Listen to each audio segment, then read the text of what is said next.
नमस्कार, कैसे हो सभी? आप सभी का स्वागत है एवर्स एजुकेशन के इस प्लेटफॉर्म पे। इंडिया जीके पीवाईक्यू सीरीज़ का नेक्स्ट पार्ट आज की क्लास में हम करेंगे और पीछे की क्लास अगर आपकी रहती है तो आप जाके प्लेलिस्ट में देख सकते हो, वहाँ पे सारी की सारी क्लासेस सीक्वेंस में मिल जाएगी। पहला क्वेश्चन, भारत में गेहूँ का उत्पादक राज्य है, सबसे बड़ा गेहूँ का उत्पादक राज्य कौन सा हो जाएगा?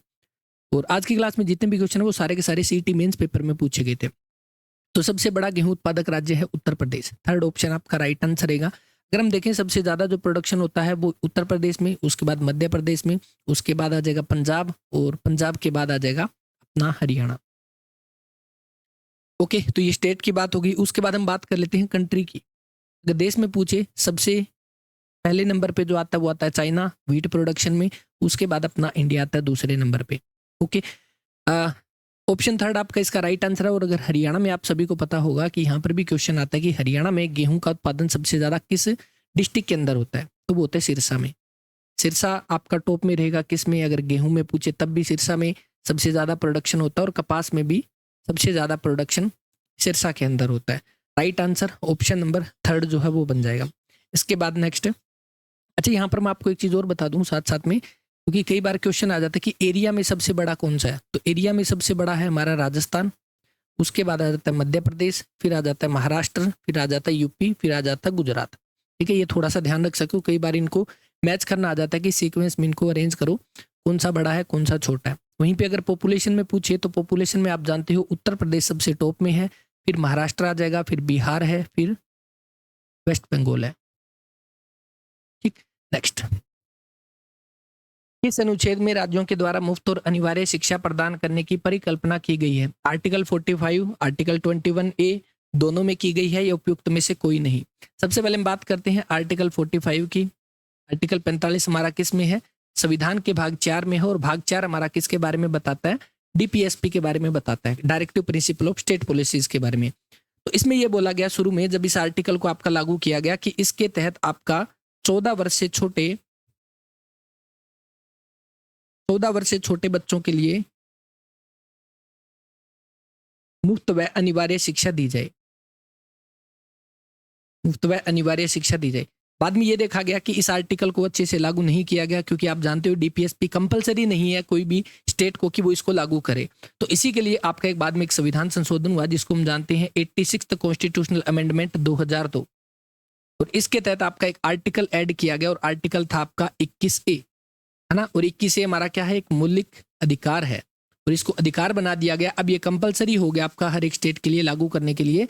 तो इसी के तहत 21A में आपका क्या बोला गया? 21A में आपका ये बोला गया कि 6 से 14 वर्ष तक के बच्चों के लिए आपकी शिक्षा निशुल्क और अनिवार्य कर दी जाए। निशुल्क और अनिवार्य कर दी जाए। ये किस में बोला गया? आर्टिकल 21A में बोला गया। 86वां संविधान संशोधन इसीलिए लाया गया था ताकि हर एक स्टेट इसको आपका अच्छे तरीके से लागू कर ले, है ना। तो आपका जो राइट आंसर है वो ऑप्शन नंबर थर्ड बन जाएगा। अब जो 6 से 14 वर्ष का जो प्रावधान दे दिया गया वो किस में दिया गया? 21A में दे दिया। तो 45 में आपका क्या बचा? तो आर्टिकल 45 में आपका जो बचा, मैं यहाँ पे दूसरे पेन से लिखता हूँ। तो आर्टिकल 45 में भी क्या बचा? 6 से 14 वाले तो इसमें कवर हो गए। तो जो आपके 6 से कम है, अब आपका जो आर्टिकल 45 में है कि 6 से कम वर्ष के बच्चों के लिए उनके बचपन की देखभाल और उनकी शिक्षा का प्रावधान, ये आपका है आर्टिकल नंबर 45 के अंदर। ओके, तो हमारे दोनों के दोनों हैं, तो अपना right answer option number third जो है वो बन जाएगा। आर्टिकल 45 में भी जिक्र है और आर्टिकल 20A में भी आपका इसका जिक्र किया गया है। दूसरी हम बात करते हैं यहाँ पे जो आर्टिकल लागू किया गया, यहाँ से आपका एक एक्ट बनता है जिसको हम जानते हैं राइट टू एजुकेशन, RTE। इसके बारे में कहूँ, आपका HSSC के पेपर में क्वेश्चन आया था TGT में और ये पूछा गया था कि राइट टू एजुकेशन एक्ट आपका कब लागू हुआ? तो ये एक्ट जो है ना, ये एक्ट तो था आपका 2009 का और ये जो लागू हुआ वो हुआ 1 अप्रैल 2010 को। और ये पेपर में पूछा गया था कि RTE एक्ट जो है वो आपका कब लागू हुआ? 1 अप्रैल 2010 को लागू किया गया। Right answer C option. रंगीन संगमरमर के पत्थरों से प्रसिद्ध पार्थेनोन या वर्जिन का मंदिर कहाँ पर बनाया गया था? तो ये कहाँ पे बनाया गया? एथेंस में बनाया गया। ऑप्शन ए आपका राइट आंसर है। और एथेंस में हम जानते हैं, जब हम फर्स्ट ओलंपिक की बात करते हैं कि पहला ओलंपिक आपका कब हुआ और कहाँ पे हुआ, तो 1896 में हुआ अप्रैल महीने में। और एथेंस में पहला ओलंपिक आपका करवाया गया। अभी हाल ही में आपका 2024 में ओलंपिक हुआ जिसको हम जानते हैं किस नाम से? पेरिस ओलंपिक के नाम से। है ना। तो 2024 का कहाँ पे हुआ, पेरिस के अंदर। इसके बाद 2028 का ओलंपिक कहाँ पे होगा, लॉस एंजल्स के अंदर होगा 2028 में, A option. Solar energy technology का उपयोग करने के मुख्य पर्यावरणीय लाभों में से एक क्या है, यानी solar energy technology SET, solar energy का यूज करते हैं तो उसके फायदे क्या क्या है ये पूछा गया है। पहला क्या है, ग्रीन हाउस गैसों के उत्सर्जन में वृद्धि हो जाएगी, नहीं वृद्धि तो होगी नहीं, ये तो आपका कम होगा। इसके बाद दूसरा है, एक मिनट, CO2 उत्सर्जन में कमी या जहरीली गैस उत्सर्जन की रोकथाम, तो ये बिल्कुल ठीक है अपना बी ऑप्शन। प्राकृतिक संसाधनों का ह्रास, नहीं। प्रदूषण को बढ़ना, नहीं। तो अपना राइट आंसर बन जाएगा ऑप्शन नंबर सेकंड। अच्छा, सोलर से आपको ध्यान रखना है, इंटरनेशनल सोलर अलायंस, ISA लिखता हूं मैं इसको, इंटरनेशनल सोलर अलायंस, ये आपका कहाँ पे है, इसका हेडक्वार्टर है जी गुरुग्राम में। हेडक्वार्टर कहाँ पे है इसका, गुरुग्राम के अंदर है। और कब इसको बनाया गया था, नवंबर 2015 में, जब आपका COP 21 जो हुआ था उसके बाद यहाँ पे गुरुग्राम के अंदर इंटरनेशनल सोलर अलायंस की स्थापना की गई थी 2015 में। इसकी अगर आपसे पूछे प्रेसिडेंट, इसमें अगर आप देखोगे ऑफिशियल वेबसाइट पे तो इसके प्रेसिडेंट के तहत अपना इंडिया है, और को प्रेसिडेंट में जो नाम आ रहा है ना, को प्रेसिडेंट में वो किसका रहा है, फ्रांस का। ओके, तो right answer option number B बन जाएगा। किस प्रकार की नवीकरणीय ऊर्जा में पृथ्वी के भीतर से उष्मा का दोहन शामिल है, तो कौन सी हो जाएगी, यानी कि renewable energy involve the harnessing of heat from within the earth, earth के भीतर से जो हमारी ऊर्जा का यूज किया जाता है वो कौन सी भूत आपकी है, जियोथर्मल एनर्जी हो जाएगा, डी ऑप्शन। क्योंकि यहां से जियो का मतलब है अर्थ और थर्मल का मतलब है हीट, अर्थ से जो हीट निकल रही है जिसका यूज कर रहे हैं, जो एनर्जी का यूज किया जा रहा है वो कौन सी हो जाएगी, जियोथर्मल एनर्जी, ऑप्शन डी, भूत आपकी ऊर्जा। बायोमास में ऊर्जा का प्राथमिक स्रोत क्या है, what is the primary source of energy in biomass, biomass में किसका हो जाएगा, तो प्राइमरी सोर्स पूछा गया। ध्यान रखना, वैसे हम देखते हैं कि जियोथर्मल एनर्जी का भी इसके अंदर हीट का यूज किया जाता है ना, ताकि जो बायोमास जो वेस्ट मटेरियल है उनको जमीन के अंदर रख के और उसके बाद उससे बायोमास एनर्जी जो है आपकी रिलीज की जाती है। लेकिन इसका प्राइमरी सोर्स पूछा गया तो प्राइमरी सोर्स इसका सन हो जाएगा, ऑप्शन बी। कौन सा रामसर स्थल दो झीलों के संयोजन पे स्थित है, लोनार झील है, पोंग बांध है, तसो कार वेटलैंड कॉम्प्लेक्स है, या रियो नेग्रो है। राइट आंसर बन जाएगा ऑप्शन नंबर सी यहाँ पे। और ये कहाँ पे है, लद्दाख के अंदर है। वैसे तो इसमें दे ही रखा है लेकिन फिर भी हम इसको ध्यान रख सकते हैं। ये आपका, इसको पहली बात रामसर स्थल है, इसको वेटलैंड साइट में कब शामिल किया, दिसंबर 2020 में इसको शामिल किया गया। दो झीलों के संयोजन पे है, कौन कौन सी, एक तो आपकी स्टार्ट स्पूक तसो और दूसरी तसो कर। ये दो झील हैं, इन दो झीलों के संयोजन पे आपका जो बनाया गया वो है तसोकार वेटलैंड कॉम्प्लेक्स, लद्दाख में है। तो सी ऑप्शन अपना राइट आंसर रहेगा। जिनमें अगर मैं कहूँ ये स्टार्ट स्पूक जो है ये आपकी फ्रेश वाटर लेक है, और जो तसोकर जो है ये आपकी स्लाइन वाटर लेक है, यानी खारे पानी के हम इसको बोल सकते हैं। इसीलिए इसको आपको और बोला जाता है, इसको व्हाइट लेक के नाम से भी बोला जाता है, क्योंकि नमक की वजह से ये सफेद थोड़ी दिखती है आसपास में, इसको इसलिए इसको व्हाइट लेक के नाम से भी हम जानते हैं। इसको वेटलैंड में शामिल किया गया दिसंबर 2020 में। अगर 8% की बात करोगे जनवरी 2025 में भारत में टोटल रामसर साइट कितनी है, तो वो है 85। 8% की मैं बात कर रहा हूँ। रामसर साइट जो है इसका कंसेप्ट आपका कब से शुरू हुआ, यानी 2 फरवरी 1971 में ईरान के रामसर में एक ट्रीटी साइन होती है। उसके बाद आपका वेटलैंड साइट जो हमको बनाया जाता है, और इसीलिए हर साल 2 फरवरी को आपका वेटलैंड डे मनाया जाता है। ठीक है, आर्द्रभूमि दिवस आपका मनाया जाता है हर साल 2 फरवरी को। एक यहाँ पे लुनार झील जो देर का, इसके बारे में इतना ध्यान रखना कि आपका किससे बनी है, ये उल्का पिंड के गिरने से बनी है। उल्का पिंड के गिरने से गड्ढा हुआ, वहां पे आपकी झील बनी, ऑप्शन सी जो कि राइट आंसर है। रामसर स्थल जो दो झीलों के संयोजन पे स्थित है, लद्दाख में है, थर्ड ऑप्शन। 28 जनवरी 2024 को डैश ने संशोधित पार्वती कालीसिंध चंबल पूर्वी राजस्थान नहर परियोजना लिंक परियोजना का समझौता ज्ञापन पर हस्ताक्षर हुए। देखो यहाँ पर क्या देख रखा है कि ये समझौता हुआ किस किस के बीच में हुआ। एक तो पूर्वी राजस्थान नहर है, यानी कि राजस्थान के साथ हुआ ही हुआ, और साथ में कौन हो जाएगा, मध्य प्रदेश, ऑप्शन सेकंड। वैसे ये करंट अफेयर का क्वेश्चन था और 2024 में पेपर हुआ मेंस में, उसमें ये क्वेश्चन आपका पूछा गया। सरदार सरोवर बांध जो है किस नदी पे बनाया गया? तो सरदार सरोवर नर्मदा नदी पे है। ऑप्शन बी आपका राइट आंसर है। कहाँ पे? गुजरात में। ठीक है, एक प्रकार का ग्रेविटी डैम है सरदार सरोवर बांध। और इसके बारे में हम पढ़ते हैं जब स्टैच्यू ऑफ यूनिटी के बारे में हम पढ़ते हैं, स्टैच्यू ऑफ यूनिटी, है ना। ये कहाँ पे है? ये आपका गुजरात में। और गुजरात में किस नदी के किनारे? नर्मदा नदी के किनारे, है ना। किस बांध के पास है? सरदार सरोवर बांध के पास है। सरदार सरोवर बांध के पास आपका स्टैच्यू ऑफ यूनिटी है, जो कि हम ये कह सकते हैं कि सबसे ऊंची 182 मीटर इसकी ऊंचाई है और लार्जेस्ट स्टैच्यू आप इसको बोल सकते हो। 182 मीटर गुजरात के अंदर है, जिसके वास्तुकार का पहले क्वेश्चन पूछा गया था, राम सुतार इसके वास्तुकार हो जाएंगे। तो बस इतना ध्यान रखना, ऑप्शन बी आपका जो है वो राइट आंसर है। नर्मदा नदी पे गुजरात में सरदार सरोवर बांध, और इस बांध को आपका बोला जाता है लाइफ लाइन ऑफ गुजरात। ठीक है, सेकंड ऑप्शन। लोक लेखा समिति का प्रतिवेदन प्रस्तुत किया जाता है। The report of public account committee is presented in. कहाँ पे प्रेजेंट किया जाता है? तो सबसे पहले हम बात करते हैं पब्लिक अकाउंट कमेटी की, यानी लोक लेखा समिति, जिसमें आपके टोटल कितने सदस्य होते हैं? ये आपका एचएस के पेपर में आया था, टोटल मेंबर इसमें कितने होते हैं? तो वो होते हैं 22। ओके, और 22 में ये ध्यान रखना है कि इसमें कितने आपके लोकसभा से आते हैं और कितने राज्यसभा से। यही आपका एचएस के अंदर क्वेश्चन आया था। लोकसभा से कितने आते हैं? 15, और राज्यसभा से आते हैं 7। तो टोटल हो गए कितने? 15 और 7 आपके 22 टोटल मेंबर होते हैं पब्लिक अकाउंट कमेटी में। लोकसभा से 15 है, राज्यसभा से 5 हो जाएंगे। टोटल कार्यकाल कितना होता है इसका? कार्यकाल होता है 1 साल का। ओके, इसका काम क्या होता है? सरकार को जो भी धन दिया गया है उसका सही जगह से यूज कर रहे हैं, नहीं कर रहे, सही जगह पे खर्च किया जा रहा है, नहीं किया जा रहा, या हम कह सकते हैं CAG, controller and auditor general के बारे में हम पढ़ते हैं। ठीक है, जो ऑडिट का काम करता है, तो इनकी ऑडिट रिपोर्ट जो उसकी जांच करने का काम जो है वो आपका होता है पब्लिक अकाउंट कमेटी का। और इसके आपके अध्यक्ष कौन होते हैं? अध्यक्ष होता है विपक्ष का नेता। अध्यक्ष होता है विपक्ष का नेता। विपक्ष का नेता कब से बनना शुरू हुआ? 1967 से विपक्ष का नेता जो है वो आपका पब्लिक अकाउंट कमेटी जो इसका आपका अध्यक्ष होता है। तो अपना जो राइट आंसर है यहाँ पे, लोक लेखा समिति का प्रतिवेदन कहाँ पे? लोकसभा में ही प्रस्तुत किया जाता है। तो अपना फर्स्ट ऑप्शन इसका राइट आंसर रहेगा। ठीक है, अच्छा कैग की बात करें तो कैग हमारे वर्तमान में कंट्रोलर एंड ऑडिटर जनरल कौन है? वो है संजय मूर्ति।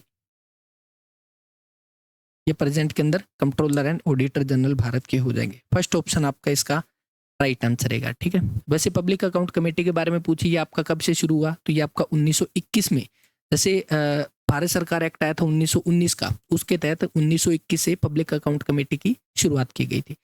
हमें बस इतना ध्यान रखना है, टोटल मेंबर होते हैं 22, लोकसभा के 15, राज्यसभा के 7, कार्यकाल होता है 1 साल का, अध्यक्ष इसका विपक्ष का नेता होता है। और ये अपना प्रतिवेदन यानी कि जो कमेटी द रिपोर्ट जो है ये आपकी कहाँ पे प्रेजेंट करते हैं? लोकसभा में करते हैं। First option. Joothan a Dalit life पुस्तक के लेखक कौन है? जो हरियाणा में एक दलित के जीवन के बारे में वर्णन करता है। जूठन जो पुस्तक है ये किसके द्वारा लिखी गई? तो सबसे पहले मैं आपको बता दूं, ये एक ऑटोबायोग्राफी है। ऑटोबायोग्राफी है यानी आत्मकथा है किसकी? ओम प्रकाश वाल्मीकि की। थर्ड ऑप्शन आपका इसका राइट आंसर रहेगा। और ये है ओम प्रकाश वाल्मीकि, जिन्होंने जो दलित समाज है उनकी कठिनाइयों यानी कि उनके साथ जो डिस्क्रिमिनेशन हो रहा है उसके बारे में इसके अंदर बताया था। काफी फेमस बुक रही है, अलग अलग लैंग्वेज में भी इसका प्रकाशन किया गया। तो ये इन्होंने खुद के बारे में बताया, क्योंकि वाल्मीकि समाज से बिलोंग करते हैं, तो इनके साथ क्या क्या घटनाएं हुई और जो दलित समाज है उनके साथ कैसा कैसा बिहेव होता है उसके बारे में इन्होंने बताया। तो ये एक ऑटोबायोग्राफी है ओम प्रकाश वाल्मीकि की। थर्ड ऑप्शन आपका इसका राइट आंसर रहेगा। एक है यहाँ पे अरुंधति रॉय। ठीक है, इनके बारे में ये ध्यान रखना कि इनकी एक रचना जो है वो कई बार पूछी जाती है, the God of small things, क्योंकि इस पुस्तक को आपका जो मिला है वो मिला है बुकर प्राइज। 1997 में इनको बुकर प्राइज से सम्मानित किया गया इस रचना के लिए, the God of small thing के लिए। अभी हाल ही में मैं करंट अफेयर का बताऊं, 2024 में जो बुकर प्राइज है वो किसको मिला है? समंथा हार्वे, ब्रिटेन की रहने वाली समंथा हार्वे, और इनकी रचना है ऑर्बिटल।